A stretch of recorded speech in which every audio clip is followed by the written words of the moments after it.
Hello everyone, and welcome back to our channel. Today, we're going to talk about a day that changed Ho Chi Minh City forever. It was October 29th, 2002. For many, it was just another Tuesday.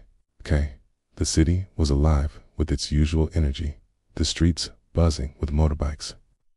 And the International Trade Center, or ITC, was a hub of activity. Shoppers were browsing, vendors were selling jewelry and electronics, and office workers were going about their day. No one could have known that in just a few hours, this familiar landmark would become the scene of Vietnam's deadliest peacetime fire. So, what exactly was the ITC? Located right in the heart of District 1, it was a 6-story building that was much more than just a trade center. It was a bustling microcosm of Saigon life. The ground floor was a vibrant maze of stalls, selling everything from gold and precious gems to the latest electronics. Above that were offices, a popular dance hall, and even a language center. For many Saigonese, it was a place of work, a place to shop, a place to meet friends. It was an integral part of the city's fabric, a symbol of its growing economic energy in the early 2000s. The day began like any other. But around 1:30 p.m., a small spark would ignite a catastrophe. It all started at the Blue Disco, a popular dance club on the 3rd floor of the building. Workers were performing some welding repairs inside the club. It was a routine job, but safety precautions were tragically overlooked. Sparks from the welding torch flew, landing on flammable soundproofing foam that lined the walls and ceiling of the club. The material ignited almost instantly. A small flame quickly grew into an inferno. Initially, the fire was small. An employee tried to put it out with a fire extinguisher, but it was too late. The flames, fueled by the highly combustible materials in the disco, spread with terrifying speed.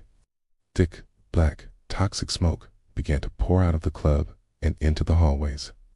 The building's fire alarm system, which should have alerted everyone to the danger, failed to activate. By the time people realized what was happening, the fire had become a raging monster, devouring everything in its path. Panic erupted. The smoke was so thick it was like a black wall, turning day into night inside the building. People were choking, disoriented, and desperate to escape. Stairwells, which should have been a path to safety, became death traps, filled with suffocating smoke and intense heat. Many were overcome before they could even find an exit. Witnesses on the street below watched in horror as the scene unfolded. They saw smoke billowing from the windows, then flames, and then, the most harrowing sight of all, people appearing at the windows, trapped with nowhere to go.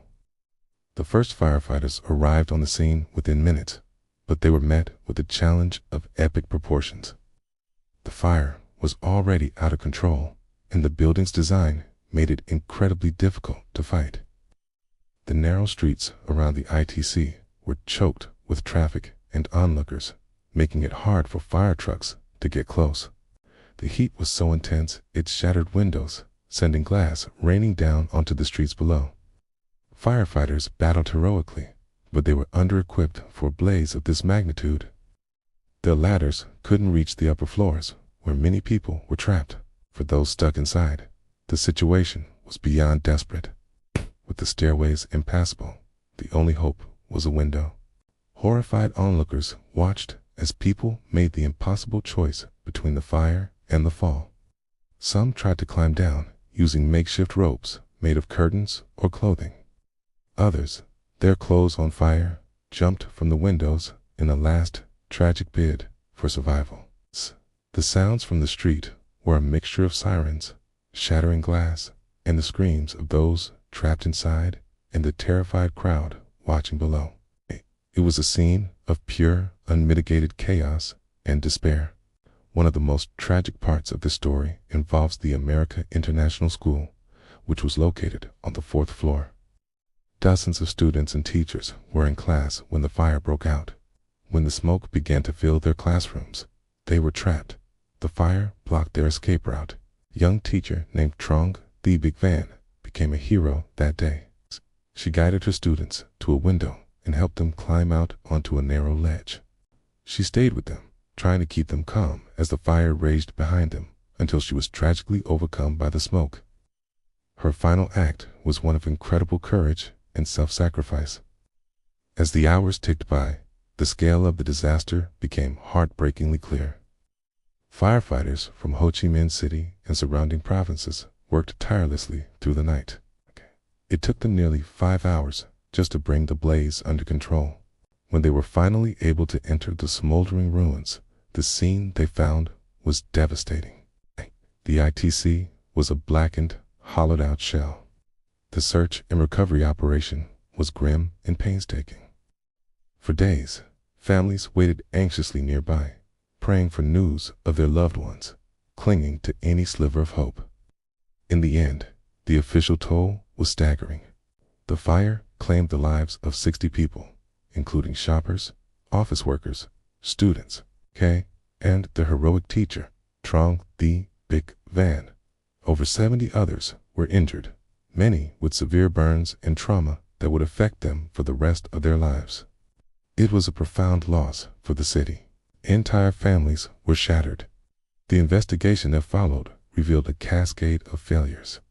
The welders had been working without proper permits or safety measures. The building lacked a functioning sprinkler system. The fire alarms were broken and flammable materials had been used extensively in construction. The ITC Fire was a brutal wake-up call for Vietnam. It exposed critical weaknesses in fire safety regulations and enforcement across the country. In the aftermath, there was a nationwide push for reform. Building codes were strengthened, inspections became more rigorous, and there was a massive public awareness campaign about fire prevention. Businesses were required to install proper fire suppression systems and conduct regular safety drills. The disaster, as tragic as it was, forced a necessary and long overdue modernization of the country's approach to public safety.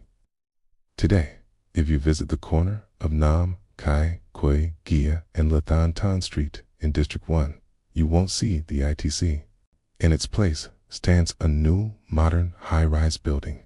But for those who remember, the memory of that terrible day in 2002 remains. The ITC disaster is etched into the collective memory of Ho Chi Minh City, a permanent scar.